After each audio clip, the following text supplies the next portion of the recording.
All right, you're welcome back. The program is still The Conversation on Lagos Television, and this morning on the show, we are looking at something that affects you and I, democracy, and of course, how we all participate before, after, and during election is essentially our focus today on the program. Basically, we'll be looking at promoting robust participatory democracy in Nigeria. And we have somebody who should know. Tosin Akonde is a lawyer and a media executive. Oftentimes in this part of the world, anytime it is election, we see our political class come before us with their manifesto, and then we hardly engage them deeply enough to know what they have in stock for us. Sometimes we settle for less in the name of stomach infrastructure, and at the end of the day, when they get to power, they just offer us peanuts in terms of good governance. So this morning, we'll be digging deep and, of course, finding ways of how we can promote participatory democracy in Nigeria. It is a pleasure to have Tosin Akonde in the studio this morning. Yeah, good morning. Good morning. Okay, so when you say participatory democracy, how does it come to you in terms of meaning, in terms of level of engagement, and narrow it down to what is happening in Nigeria? Do we actually participate effectively enough when it comes to governance and democracy in this part of the world? It's all right. Thank you. The first thing that came to mind was that the framers of your topics here, they got, they were quite spot on. Because that's the exact word that was used in the Constitution. Before any other thing, I need to explain to the viewers that participation is a constitutional matter. It's of constitutional importance. It's that important that Nigerians, wherever there is a political administration, have to participate in the matters that will determine their fate. Section 14, subsection 2, in paragraph C of the 1999 Constitution as amended highlights this much. It's so important that the people must participate in how they will be determined, but then in accordance with the provisions of the Constitution. Okay, but so if that's what the Constitution is saying, and if I'm not forgetting anything, the definition of democracy is the government of the people, by the people, and for the people. Are we participating well enough to get good governance from those we have elected? I hope you wouldn't dig up to the point of injury for the ruling class with the way you are asking questions. But then it's my duty to explain, not only to you, but also in the interest of the viewing public. Are the electorate not injured? They have been injured, but potentially now there will be so much for the ruling class. Because the truth is, honestly, in all honesty, Nigerians have participated well enough. I want you to advert your minds to the fact of every constitutional making process that has been before now has always involved the people. They will travel to the drafters of the would-be constitution, will travel to all, corners, far-flung and, of the country, and so on and so forth. So they will be involving the people. That's what in law we call autochthonous constitution, a constitution that has the input of everybody. Be that as it may, I need to also warn you, and Nigerians too, that that's why we always say that when the military incurses into politics, it's always an aberration. In the case of the Nigerian people, they met with a Waterloo in this section 6, paragraph 6, section 6, subsection 6, paragraph C of this same Constitution, wherein it was, written out very clearly that all the things that are good for Nigerians as enunciated in Chapter 2 of the Constitution, that is, the fundamental objectives and directive principles of state policies, which states out the rights of the people and the fact that the people are the most sovereign, even much more than the government. Government only exercises powers and authority, but the people are supposed via sovereignty, via sovereignty, the principle of sovereignty, to have inherent in them superior power and authority, from whom government will now derive its own powers and authority. Please get me right. The people are sovereign. In other words, sovereignty means supreme power. So supreme power to rule Nigeria, to govern Nigeria, inheres with us, the people. Okay. So now from us... So they are meant to serve us. They are meant to serve us. So from us, it's a social contract. And, you know, when you have a contract, and that's where I'm heading, when you have a contract, you know, the people are supposed to say, these are my duties. These are the things that I will not do. For you, the government, these are the things you will do, these are the things you will not do. This is the limitation of your powers.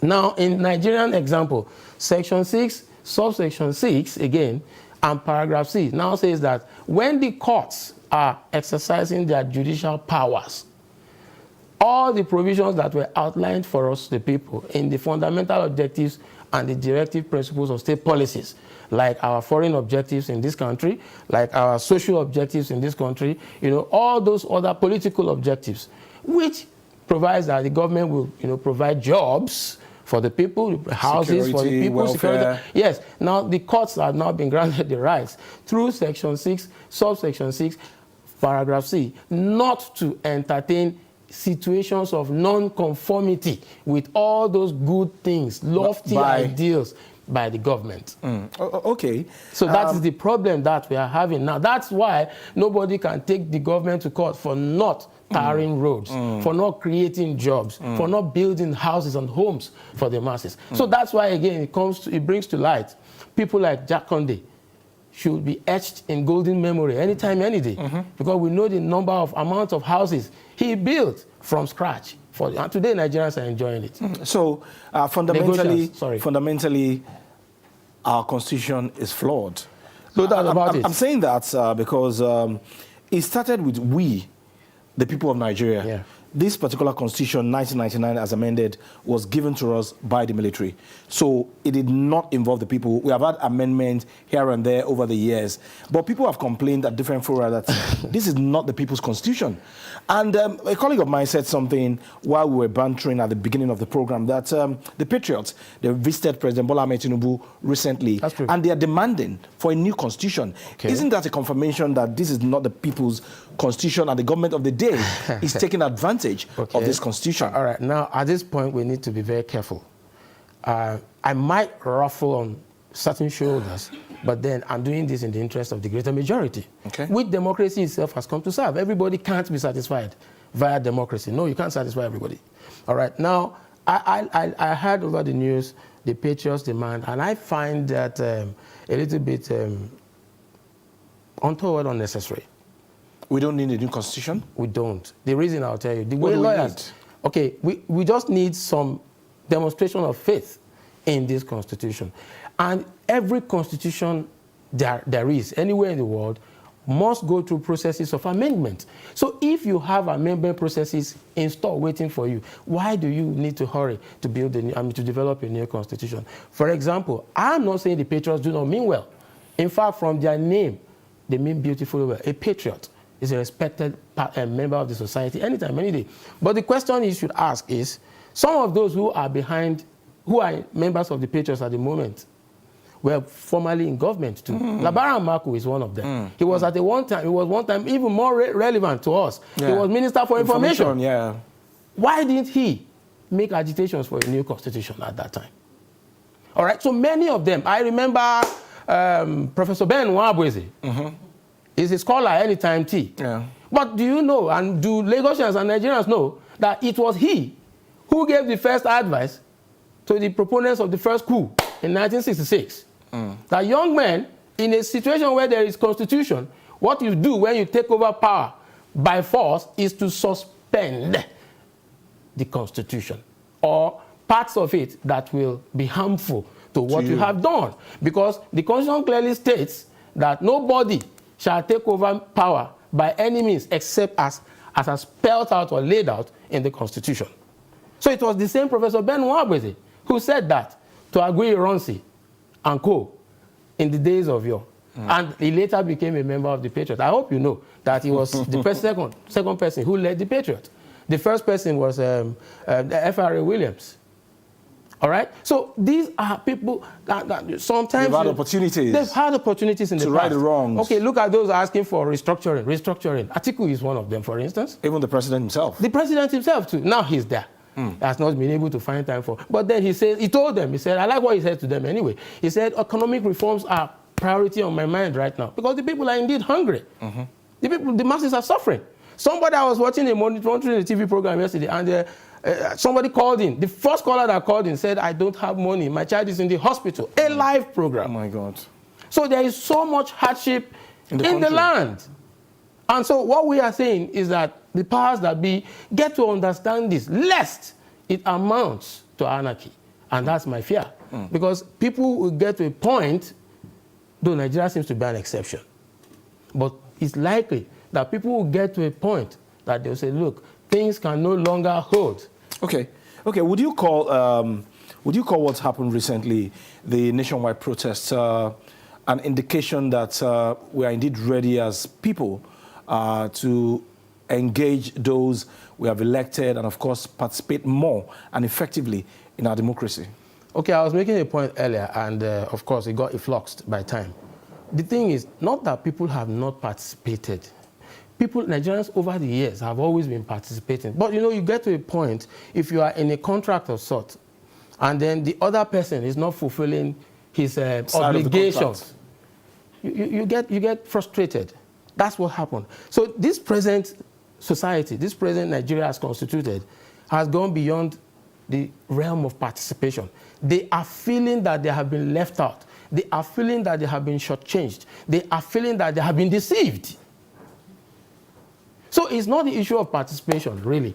What we should be praying for, what we should be talking about now, is how the government will indeed come to table and begin to itemize that these are the things we will do. For instance, I heard in the news some 2 weeks back, or about 3 weeks ago, that the legislators have decided to halve their salaries. No, I say no, that's not what we want. The salary is meager. If you are talking about the sums of money available, the allowances. Let's go to your allowances. You remember what former President Olusegun Obasanjo just said over the weekend? Yes, I saw it. It's gone viral. Let's go to your allowances. One of them stood up and was addressing the House recently, and the thing comes to so much money. Maybe some 17M or so at the end of the month. So let's go to your allowances. Let's halve it.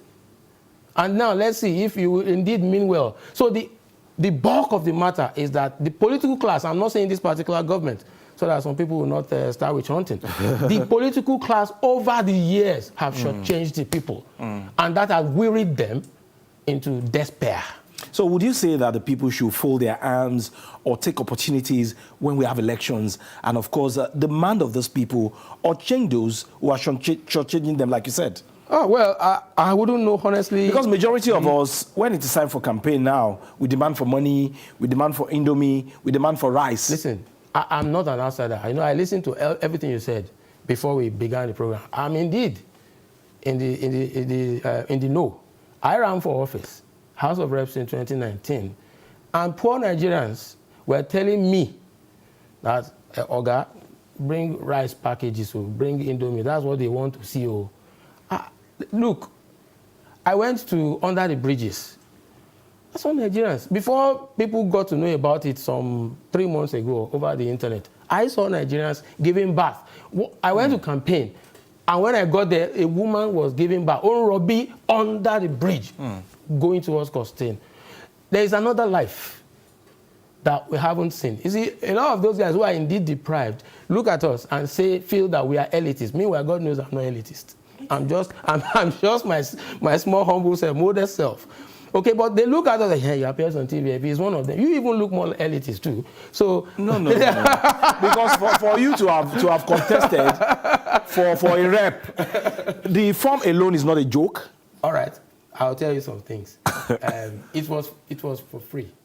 The party I belonged to at that time. All right, so it was for free, and the bulk of it that's even part of the thing we're talking about. When Nigerians see someone who wants to run for office, they don't want to care about his motives or his intentions. All they say, he wants to run, he definitely must have millions. I saw Shege. They were asking for all sorts. I was pasting banners. I was involved physically, with a few boys, and then they say, you look too young to contest for election. I said, well, we've ended the debate on the not too young to run now. So are you not following it? Was he talking about we don't have interest? And I was like, look, I have to do so many things. If I get there, my money is the first thing I'll recall. So why not just let me just do, let's do this thing. It's a contract. you sign with me, but they don't trust anymore. And that's why I told you that these present Nigerians, as we are, we've gone well over and above participation. Now they feel like we have been shortchanged, we have been deceived. So now let's just continue to deceive ourselves. That's what is in the land. But who now. will suffer more? Everybody will suffer more. Everybody. It's going to affect. Break it down. You know, they say Pyrrhic victory. If you embark on some things, if you think you will win in the end, it will come to a serious cost for you, which might include loss of life. But then you are not only the only one who's going to suffer. Of course, the children too will suffer, your dependents, relatives, everybody. And that's why I'm surprised that at Nigerian leadership, like, look, leadership is a serious issue. The only time we've had a semblance of governance, not that we've not had governance at all, is sectional. Only for those of us in the Southwest, all thanks to Chief Obafemi Awolowo, you know, and people who try to walk in his footsteps, like Jakonde that I mentioned. This is leadership with results. This is politics with results. With evidence. You can see everywhere you go, almost everywhere in Lagos, Jakonde bus stop. Why? Jakonde school. What's in my head? Jakonde, that's the school I attended, primary school. It's still standing at St. Peter's at Papa Road. All right, so many people like us too went to all those are schools. Nigerians could go on the internet and not stop looking for, you know, go alone. You know, go look for things that will educate and bless your mind. I tried to search for, and I found the outset of education in Western Nigeria. Some people believed so much in the government of Awolowo. You know, I get teary sometimes that the people donated their houses. Say, use it. Why are we cursed? What is wrong with Nigeria? Are we cursed?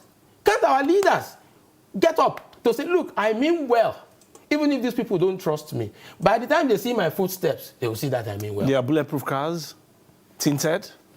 Let's not just go there. Honestly, it has become so terrible. What happened yesterday while I was watching that TV program touched me. I wept. People, it's a program like this, we were expecting callers to call in for the topic. And then the first person, a woman, my child is in the hospital. I called him from Plateau State. You know, it's a global world indeed now. I hate Lujara now. You understand? So whatever affects somebody in far-flung areas of the world can come back here to haunt me. Okay, it's too early in the day, 2024, but I know the thinking of an average political class. They're already thinking about 2027. That's it. As the people now, what do we need to change as we look towards another election in the country? What can INEC do? What can NOA do to change the thinking of an average voter in Nigeria so that they can get... Those two agencies you mentioned are... you know, also culprits in this issue. INEC has a voters' education department. Let us show us proof of places where they have been to educate the electorate. After the last election? Even since 1999. Now, you mentioned the NOA. It's a more sorry case for that agency. At the height of Babangida shenanigans as a military head of state, he was sensible enough to establish the National Orientation Agency. What orientation have they been giving us? Tell me. And maybe some of us in the media, you guys are actively in the media now, maybe we should agitate and plead with the management to bring back the campaign song of MAMSA and NOA. We are all MAMSA people. We want the basic things of life. Food, power, since 1985, water and education. I can sing it offhand. As a kid, Nigerians, get up, be mobilized, stand up for your rights, go for hard work, honesty, dedication, embrace. They say we should embrace democracy. We've embraced it. It's been stabbing us in the back. So, it's a country where, at a point I wrote in an article sometime 2002 in this day published, every Nigerian is guilty of one criminal offense, the offense of negligence. Parents do not know what they're supposed to do anymore. Children don't know their right from their left. Teachers don't know what they're supposed to do. Leaders don't know what they're supposed to do. Everybody is like a banana republic of sorts. We are in a shitty mess. And we need people who can think tank. Baba Obasanjo even said so that we are sitting on a keg of gunpowder. The powder has dissipated into our system and is now worrying us. If it's going to explode anytime from now, it will do that. We need people of conscientious spirits. They will whip us into line. When Fela was singing about Buhari, said, my people are easyless, my people are senseless, my people are indisciplined, you don't know that a serious issue was in the making of that particular track in Beast of No Nation. Nobody does that. Everyone has a state. And what you make of your state is important. I've lost count of the numbers of Nigerians who won so many medals at the just concluded Paris Olympics. But unfortunately, my country... Representing another country. Representing another country. EMC of Germany. My country... And the other lady that represented us in 2020, she represented America at the last Olympic and she won medal. And she won a medal. So that tells you, the problem is not really with the people, but with those steering the affairs. And so all the political class, maybe they should have a summit. And at that summit, they shouldn't drink anything. Yeah, but we are a reflection, rather, of the kind of leaders that we get. No doubt about it. But then some external influences also is responsible for what's going on. Foreign? Sure, yes. We can't separate the influence of the Americans of this world. If look, you understand international relations, they have a particular role that they expect Nigeria and Africa to be playing, just to supply natural raw materials. That's why they keep coming here in droves. They get the diamonds, they get everything. You are not expected to do more than that. It's like the love you have for a bird, a hen. It's just, at the end of the day, towards Christmas, you slaughter it and kill it. That's the love. You feed it because you love it. No, you feed it because you want to eat it, not because you necessarily love it. So Africa exists for us to pillage its resources, natural, and then don't do more than that. And that's why every leader that has attempted to do much more than that or call them into questions has been silenced. Okay, but we cannot fold our hands and let things continue the way it is. Of course, majority of our youth, they are challenging our leaders now. Today is the International Youth Day, by the way. But when you look at the expression on the faces of our youth, they have lost hope in their country. Which youth? Is it the... I don't even know the names of those substances they abuse. Is it the Colo smoking one? Colorado smoking but some of them are still sane. We are talking about a very far minority. You know, honestly, the media has a lot more role to play in this one. Programming content in those days was solid. I was in this country when we had programs like Speak Out. Speak out, speak out. For us to hear. Let's speak out against hunger, child abuse, and what have you. We used to watch Let Jimmy Sholanke on this platform with children. He did all that. It modeled us. It left images in our heads. At times I just, is it in this same country that I grew up? I wasn't raised in Ghana. I didn't go to Togo. Not even the US. Here, right here. And we had quality programming from media houses. 5 years ago, I walked up to the NTA office and pleaded that, look, every May 27, for that week, 1 week of Children's Day, can we have programs of yesteryears? Can we have them so you show them to the Nigerian young people? That these are names like Comfort Okoronkwo on the NTA. People who did programs associated with young people. What does this society even give? Or how do we show reward?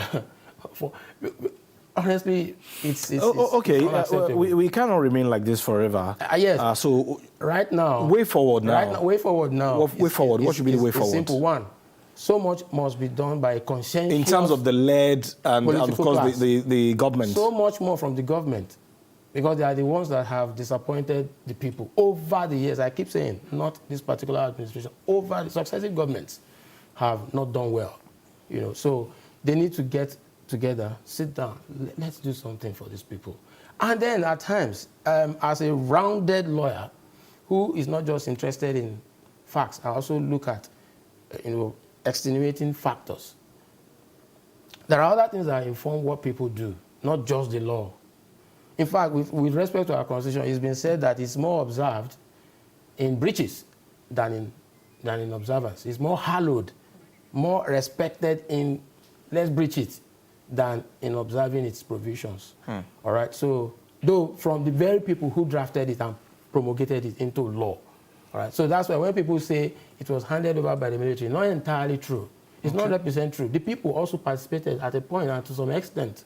The only thing is, with the opportunity of amendment, we can keep working on. You can't have a perfect document just like that in one fell swoop. No, you can't. Okay. But with the gift of amendment process, we keep amending until we get to, because the Constitution is like the organic society. We grow together. The amendment, how do you think it's going to work? Should members of the National Assembly be the ones to do the amendment, or you have a public engagement with the people to ask them what exactly they want? One of the first things is we tell them, for example, we need the inclusion of the provision for referendum in the Constitution. But the military, they don't want that. The powers that be don't want that. So, but maybe a day will come, Shah, that they will recognize that, look, these people indeed have to be truly free and sovereign. We are not truly sovereign because there are a few people, it's an oligarchy of sort, who say, no, it's what we say that must count. And so we don't want this clause. Take it out. During the national conference put together by Jonathan, a few years back, they said, look, these areas are no-go areas. That's not a true conference. A true conference, you will say you are free to discuss everything, but under the atmosphere of tranquility and peace, but discuss everything. There should be nothing to say, this one, don't go there. They told them. So why are you now? And they spent so much millions for those who participated in that conference. Millions, so. And yet you have said, this one, don't go there. What do you mean by it's not negotiable? Okay, let's look at some of the steps taken by this government so far. The Supreme Court judgment granting financial autonomy to the 774 local governments in Nigeria.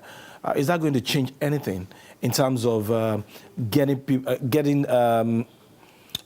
people involved in democracy more, and of course ensuring that they participate more in such a way that they make demands from their representative at the grassroots level?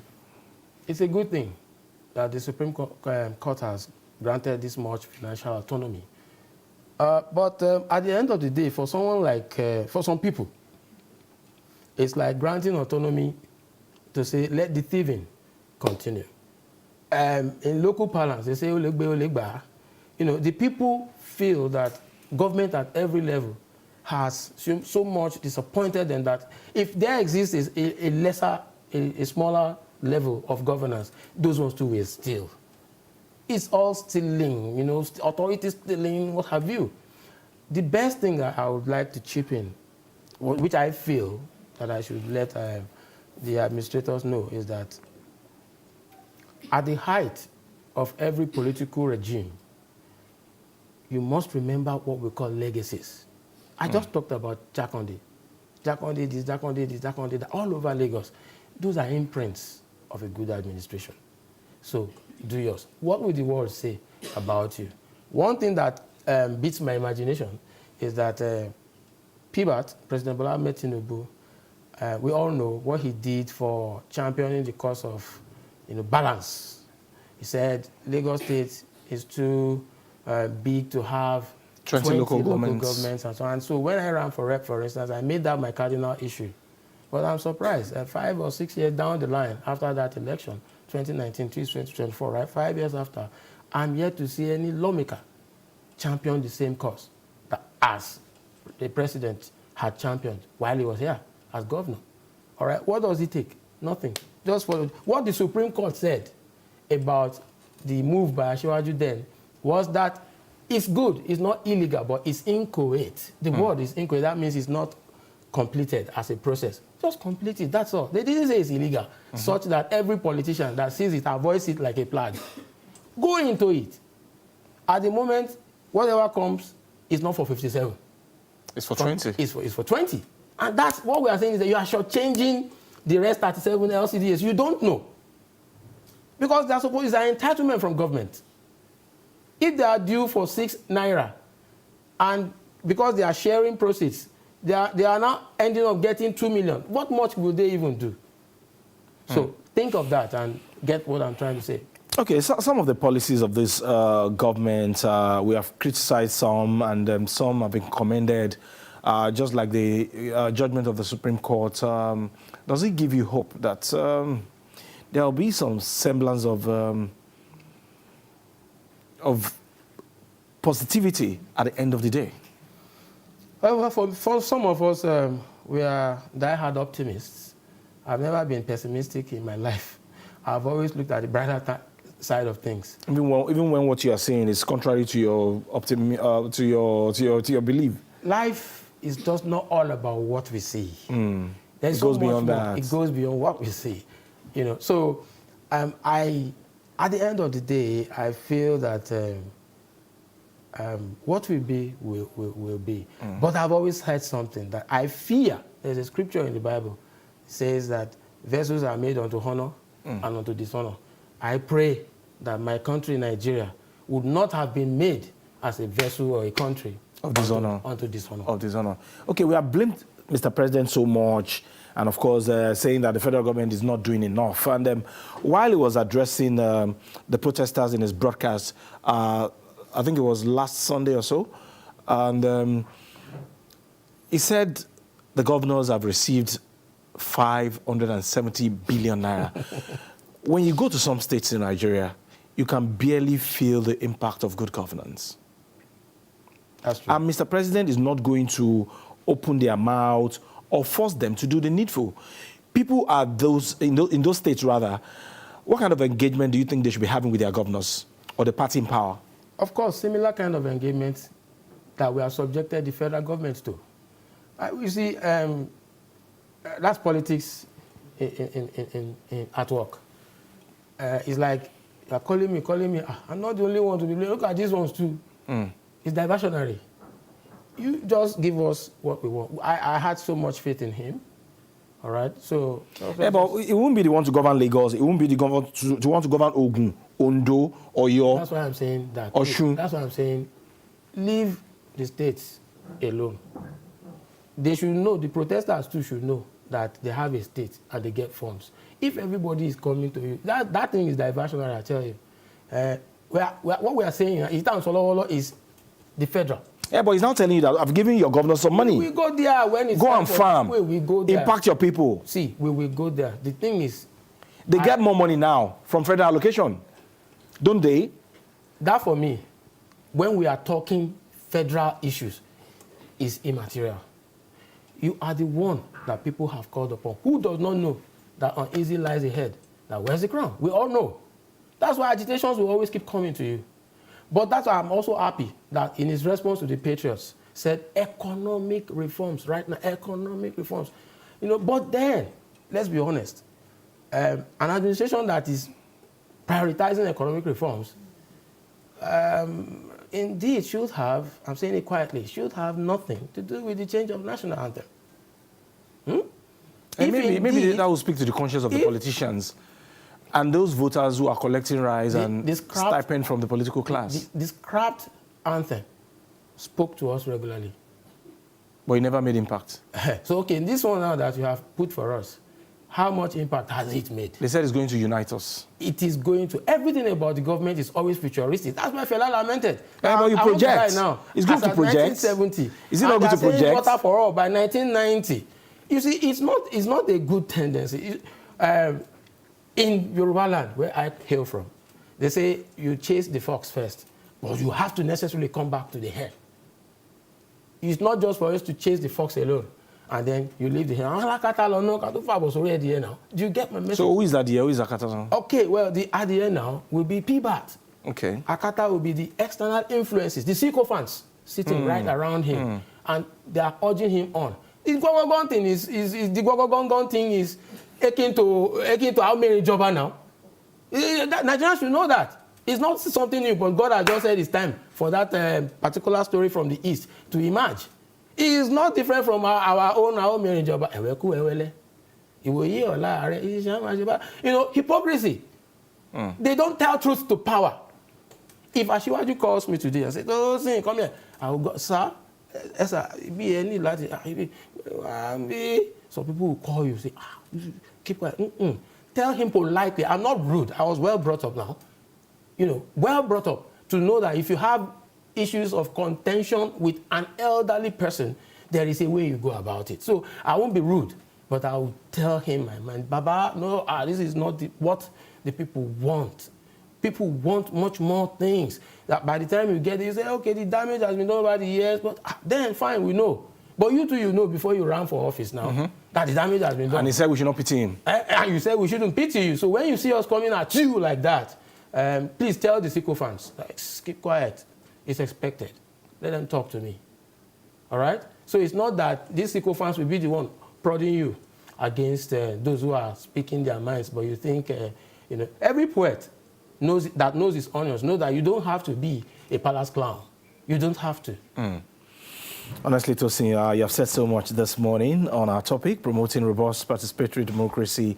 And of course, he has challenged both the government and the governed on the need to do the needful, calling on President Bola Ahmed Tinubu to please, interact more with Nigerians, do the needful to make their life better than what it is, so that we'll continue to enjoy the dividends of democracy. Tosin Akonde, lawyer, media executive, sharing his own perspective with us on promoting robust participatory democracy on the conversation this morning. We thank you very much for your time. Thank you. It's always a pleasure. All right. We'll take a very short break on the program right now. When we come back, it will be time for Joy and Adebimpe to take you through what is happening in Lagos. Stay with us.